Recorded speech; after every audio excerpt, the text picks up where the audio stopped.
driving Moscow rain. France are the champions of the world. 2018. L'équipe de France est sacrée championne du monde 20 ans après leurs aînés de 98 et réussissent l'exploit de ramener le trophée le plus prestigieux du monde en France. C'était déjà il y a 4 ans, mais rappelez-vous la fête que ce fut. Du monde absolument partout, sur les terrasses, dans les bars, sur les Champs-Élysées, dans les grandes villes comme dans les petites. Nous avions l'impression que pendant quelques jours, le temps s'était arrêté. Cependant, le temps passe vite et la prochaine Coupe du Monde approche à grands pas. Elle se déroulera cette année au Qatar, un pays de la péninsule arabique. Au milieu des scandales, des stades climatisés et une ferveur que seule la Coupe du Monde peut nous offrir, l'équipe de France va tenter de conserver son titre. Mais une question essentielle se pose, en est-elle capable ? Depuis la victoire en 2018, l'équipe de France a beaucoup changé. Beaucoup de titulaires présents en 2018 sont aujourd'hui en fin de carrière. Je pense notamment à Paul Pogba, Antoine Griezmann, Hugo Lloris ou encore Raphaël Varane. Certains d'ailleurs ne sont même plus appelés en équipe de France, c'est le cas notamment de Thomas Lemar, Olivier Giroud ou encore Florian Thauvin. L'équipe a donc beaucoup changé, mais a-t-elle changé suffisamment pour espérer remporter à nouveau la Coupe du Monde ? Comme vous le savez, la motivation est primordiale, et les joueurs actuels de l'équipe de France ont-ils la motivation d'aller chercher une nouvelle Coupe du Monde ? Je parle notamment pour les anciens. Si leur volonté est de marquer l'histoire, en remportant 2 Coupes du Monde d'affilée, la victoire est possible.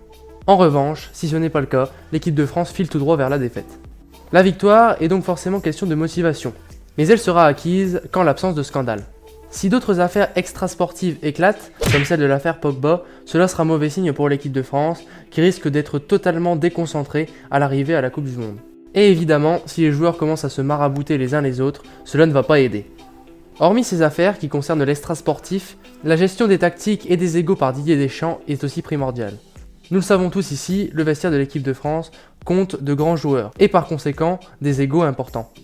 Didier Deschamps va donc devoir les gérer et recréer un groupe comme en 2018, uni et fort ensemble. Malgré cela, même si nous avons un vivier de joueurs importants, l'équipe de France ne peut pas se passer de ses cadres les plus importants.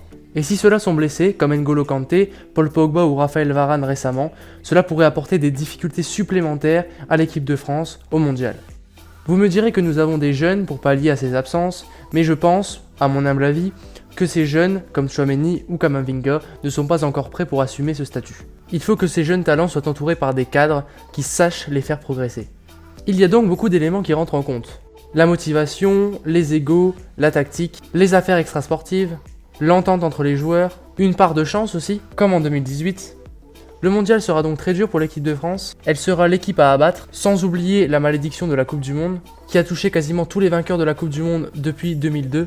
Il faut donc que toutes les planètes s'alignent pour voir la France triompher en décembre prochain.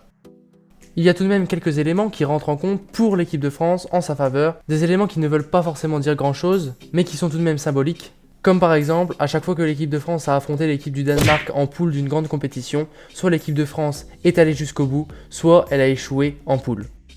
Les statistiques montrent donc que soit le Danemark nous réussit vraiment, soit il ne nous réussit pas du tout. L'autre point positif qui est aussi important de retenir est que l'équipe de France a connu beaucoup de défaites depuis la victoire en Coupe du Monde 2018. La défaite de l'Euro, qui est d'abord symbolique, mais aussi les défaites récentes contre la Croatie, le Danemark ou encore l'Autriche en Ligue des Nations.